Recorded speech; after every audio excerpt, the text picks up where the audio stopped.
Welcome to Super Tuesday. I'm your host, Ron Bell. What is going on in our country? Democracy, what does that mean? A lot of folks are not participating in the election. We have the presidential election, and here in Boston, Massachusetts, we have a big city council race coming up. We need folks to come out and vote. Here with me today, I have two individuals from ActiVote, Victor Alice and Sarah Gifford. They are here to talk to you about ways we can increase civic engagement. Welcome to Super Tuesday. Thank you for having us. ActiVote. What is ActiVote and how did it get started? So, many years ago, I heard a U.S. ambassador say when he was appointed that he spent 1/3 of his life being educated, 1/3 of his life making money, and then 1/3 of his life he wanted to do public service. Mm-hmm. And so, me getting a little bit older, at some stage I volunteered for a congressional campaign. And when I volunteered for the congressional campaign, I found that there's so many people active to try to get a candidate elected. They knock on doors, they make phone calls, etc. But then when you get to the people that they try to reach, often they have very little time. You knock on their doors and say, well, I'm just making dinner and my husband just came home and you leave the flyer here. And if you call them, maybe they want to know why you called them. And then when it's time to vote, sometimes they don't show up or They don't know who to vote for. And we realized we wanted to change that by making it easy for people to get the information when they need it. So we created an app. It's an app that everybody can download for free. You can find it when your elections are, and that's basically how we got started. We want people to be able to vote. But people are very cynical these days, and rightfully so, what's going on in D.C. Yeah. Do you think this is a way to make people excited again or to get them more engaged? So the one thing I think is that people don't like to be sold to. So when you go to one channel, they're maybe having one opinion. You go to another channel, they're selling something else. If you get an ad, it's telling you how wonderful this candidate is and how terrible the other one is. And I think people are a little bit tired of that. Right. So what we want to do is flip the script. Okay. We're going to say, hey, if you now can just get your own app, you get all the information for all candidates, not a single candidate, just all candidates. You can look up their websites. You can see when you can vote. You can figure out things like where do these candidates stand. Then suddenly it's no longer other people telling you, but it is you being able to figure it out for yourselves. And I find that there's so many people who would like to cut through all that noise and just try to find out, hey, who can I vote for and who do I really support? Who shares my values? Right. And if you feel that you can do that, then a lot of people go like, I would like to do that. How's it going so far, Sarah? So far it's going well. We've been at this for 8 months. It's been incredibly exciting. 8 months? 8 months. All this work? All this work in 8 months. All right. That's pretty cool, We're proud of it. I'll be very honest. And, one of the biggest upsides has been we were talking to amazing civic organizers everywhere, right? What you did with Dunk the Vote, everyone you talk to is doing something different to try to engage people. Right. And if you look at participation in our democracy, it's not going to be with one person and one thing with one silver bullet. It's going to be a whole bunch of people who are passionate about this out there trying to make a difference. And so, this is our version.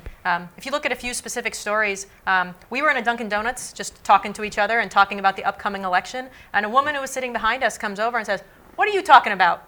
She ended up sitting down for probably 20 or 30 minutes. She did not know there was an election. Right. She did not know that people were running.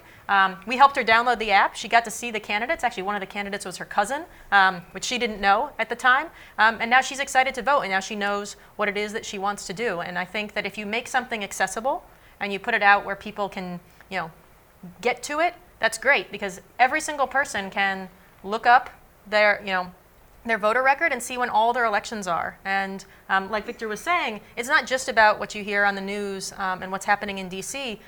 Tip O'Neill once said, all politics is local. Right. And it's true, right? Uh-huh. So if you look at, there's a Boston City Council election, there's a Cambridge City Council election, there's a Somerville Mayor election, and the list goes on. If you look at this period of 2019 for Metro Boston, we get to make a lot of changes. Right. And we get to have our voices heard if we're out there with a chance. And so, how do we make it easy? I was walking home yesterday from our office, and I saw one of the little, flip signs on the street saying September 24th, go vote. Right. I think that that's an amazing thing that the city does, and I'm really glad that they do it. But in 2015, only 7% of us in Boston showed up. And so I think, we're looking to change that and hope we do it one step at a time. Okay. So we have this app. and because folks are not really, they don't talk to each other. Everyone's on their phone, and when you're on the T, you should see everyone just on the phone. So this kind of fits in what's going on today. What have you done so far with the app? I mean, what do you say? What can voters do with the app? That's the question. Yeah, so the first thing we hope that everybody does is, download the app. You put in your first, your last name, and your state, and it will check if you're registered. Okay. If you look, I've already found 3 or 4 people in my network who told me they were registered and weren't, right? Because sometimes you don't know, and in Massachusetts it can be tricky, right? Because you have to basically reconfirm every year with the that census. you are, with the Massachusetts Census, that you are where you are. And so, I'm just one person, and I got 3 people who thought they were registered now to actually get themselves registered to vote. So the first thing is, if you can't find yourself, it probably means you're not registered. Great thing in Massachusetts is online voter registration, right? So you can go to the Secretary of State's website and register to vote. Once you tell us, who you are, it looks up all of your elections, right? So it will tell you all of your opportunities to vote, not just in 2020, although that's in there as well, but it'll tell you everything. And then what you can do is you can see the list of candidates. They're all there. You can click into each one of them, and it'll give you a little bit of their background information. You can now, see this is for the presidential? For all elections. For all elections, all across elections. the country? Yep, across the country. Wow. And it has the candidates. In some cases, it has a picture. It has a link to their website, their Facebook, their Twitter. So if you want to learn more, this is your safe space to do it. Right? Wow. There's no one trying to sell you. You can just click on the candidates that you're interested in. You can go to their extra pages if you like. You can look at their experience if you like. And then you can rank them in the app. And that's a way to keep track. I think one thing that, as Boston very specifically, I think we should be really excited. There are more than 40 names on the ballot right now. That's awesome. And that's incredible. So a bunch of people went out, knocked on doors, got 500 signatures. And actually, they probably needed closer to 1,500 to get their 500 that count, to get their name on the ballot. And now it's our turn. We can show up for them, for those people that are out there trying to help our city. And so when you go in, you look at all of your candidates. You rank the ones you like. If you hear somebody speak on the Common or at your local YMCA, you can move them up. You can move them down, depending on if you like or don't like what they have to say. You can can keep track, and that way, when election day comes around, you're not panicking and say, oh, who am I going to vote for? Oh, yeah, I kept this thing up to date, and you can see where it is. You can see how the candidates are doing. That's awesome. Without saying that you want to volunteer, because for any of us that have ever given a candidate our email address because we support them, right, the first thing you get is fundraising emails. That's all, right? And hey, we understand why they do it. You got to have the money, right? You got to. Hey, I understand why they do it, but in terms of this safe space for voters, you can show your support without immediately getting asked for money, right? And you're showing both the candidate your support, and you're showing the whole community that you support them. And if there's a candidate you support that's not doing as well, well then start getting out the vote in your own little network. You can be an activist without holding a picket sign out in front of the State House in terms of getting out the vote. And so that's kind of the first thing that we think. Is that how you came up with the name, Activist, yes. ActiVote? It was activist. Tell me a little bit about that. So it's a combination of activist and activate. Okay. And then of course voting, which we want it to be kind of very clear. But you're exactly right. Isn't that awesome? Yeah. Cool.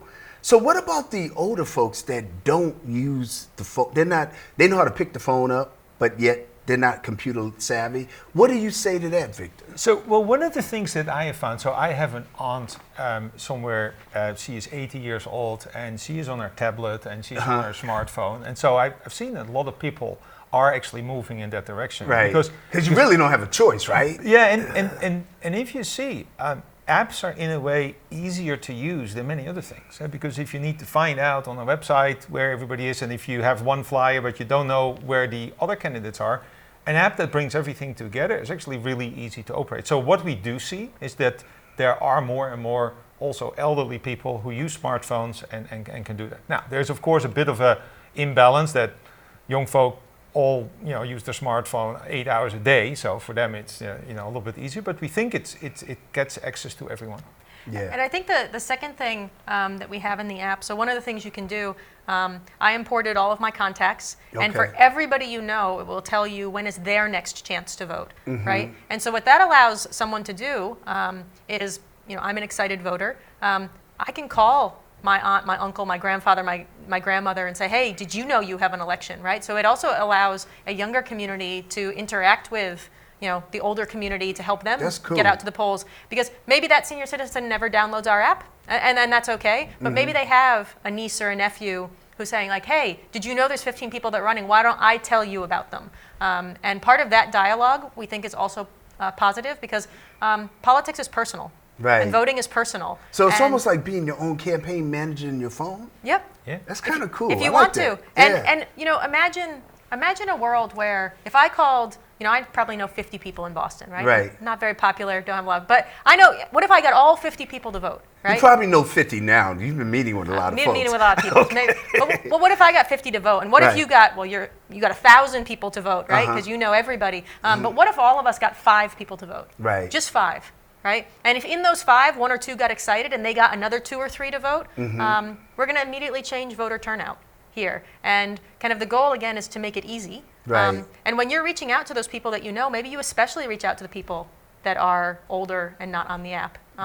What about college students? They're coming here this year with, you know, a lot of college students are coming in. Yeah. Is that a crowd that you would like target? Yeah, so because a lot of them come here, but they don't register here. Yeah, so what's really interesting, college students have a lot of friends that are from all over the place. Right. So what you can do, if you're a college student, you just indicate in what state you're registered. Maybe it's not Massachusetts, but you come from Colorado. And so you say, I'm John Smith from Colorado. And say, well, here's my registration. You download all your contacts, which are all your friends that are now from college. And one is from Mississippi, and one is from Alabama, one is from California, one is from Massachusetts, etc. And you can see for all of them when they can vote. Right. So now you can not necessarily be someone who only tells people around them to vote for their current, Cambridge location, but you can say, hey, you can vote in Mississippi and you can vote in Alabama. So you can still be an advocate for your friends who are all over the place. And that may then help people in their home states to go like, how did you know that? Well, Wow. I have this app and we can use it. And that's why we made it a national app with all the elections around the country. And as a result, we hope that we can get voter turnout to increase everywhere.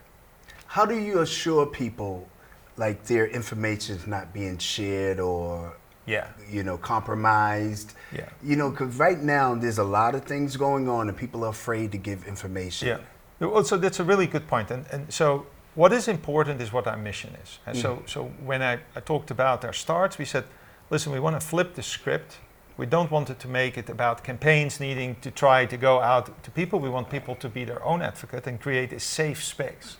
And that's the app. The app is a safe space. So people's data is secure, stays with them, doesn't go to anyone. Because our goal is not to help any candidate. Our goal is Which not... means nonpartisan. We're nonpartisan. Right. Our goal is simply that every individual voter who says, I'd like to vote, but I don't know when, and I don't know who's on the ballot, and I don't know what these people stand for.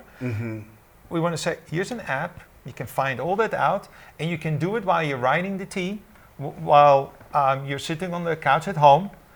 You can talk with your friends about it because you always have your phone with you, so that you can now be a confident and informed voter. Right. So that's our only goal. So the reason we bring all that data to someone is that they can figure it all out, and their data is not used for anything at all. It's for them.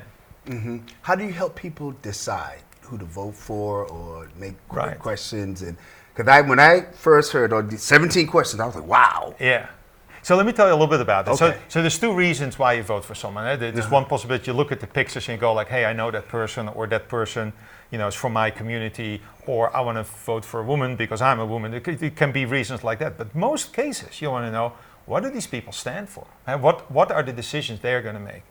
And policy can be overwhelming. And so Sarah had a story at some to say, hey, you can learn a foreign language like Italian. You can learn it in 5 minutes a day. You have apps like that. Right. Or for 5 minutes, you learn words like that.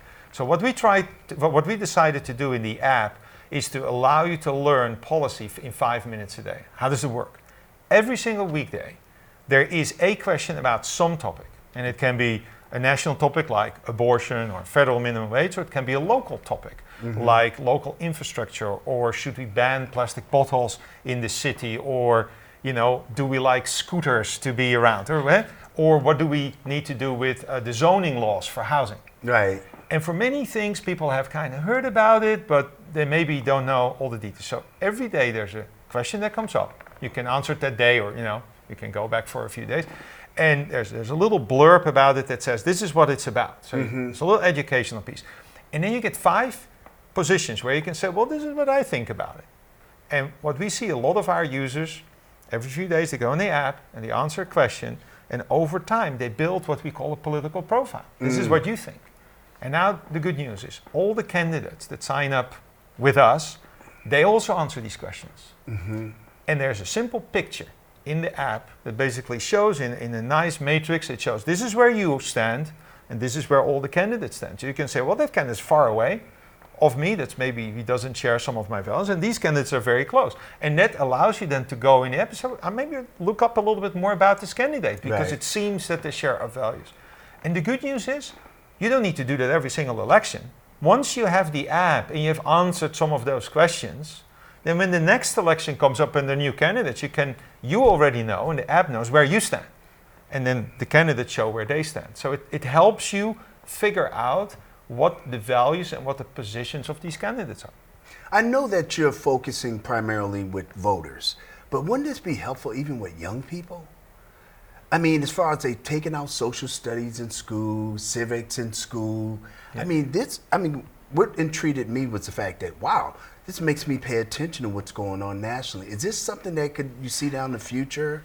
Yeah, so actually I've started reaching out to some organizations that work in high schools, right? Because there's a lot of research that shows if you can get people voting early, it'll be a habit that they keep for life. Right. And it kind of reminded me of a story. And I know some of this story from my own memory and some from just family lore, right? That bounce around in your family. But apparently when I was in, first or second grade, I had learned that smoking was bad for your health. That was a class we had in an elementary school. And that was what I was taught. And so here we go up to my grandparents' house for Thanksgiving, and my grandmother smoked. And so apparently as this little 7-year-old, I spent the entire Thanksgiving week saying, Grandma, smoking is bad for your health. You should stop. Right? Wow. Okay, well, I was 7 and my sister was 5 and my other sister was 3, so they jump on this bandwagon. And then at Christmas, you know what? Same thing happens, right? And then spring break, see grandparents again, same thing happens, right? So fast forward to the next Thanksgiving, my grandmother quit smoking. And basically she said, oh, cripes, you little kids, right? I can't take it anymore. So she quit smoking. And so if you look, there's a little 7-year-old. I didn't change the world, right? But my grandmother lived to be 94, and that was wonderful. And so the same thing can happen for young kids in high school. You may not yet have the right to vote, but you can still get all the adults in your network to vote. You can still be, so the same get out the vote functionality that we have, every young kid has 50 adults in their phone. Get all of them to vote, right? Wow. And essentially you're still being empowered, right? You can be the one that tells them there's 15 people running and this is what they think and this is what they're doing and this is when you vote and how you vote. And so imagine that we're not just starting this habit of voting when you turn 18. Imagine that this habit can start when you're a 14, 15-year-old running for student government who's excited, right? Where the city council decisions that affect BPS, that affects you even more. You might still be in high school, right? Going to BPS as opposed to all the adults who graduated, right? So you can have that impact, and I think this app can allow them to do that in their own networks. Right. So we have a big presidential election coming up, and on the app you have the different candidates that's running. Tell us a little bit about that, Victor. Yeah, so all the candidates that are running in the Democratic primary are there, and also the few Republicans that are running right now, because there's 20 Democrats or 21 still left in the race. Is it that many? Yeah, it's still that many. It's going down now a little bit, but and so what you can do is when you go in the app right now, it tells for basically everyone in the country that November 3rd, 2020, I think it is.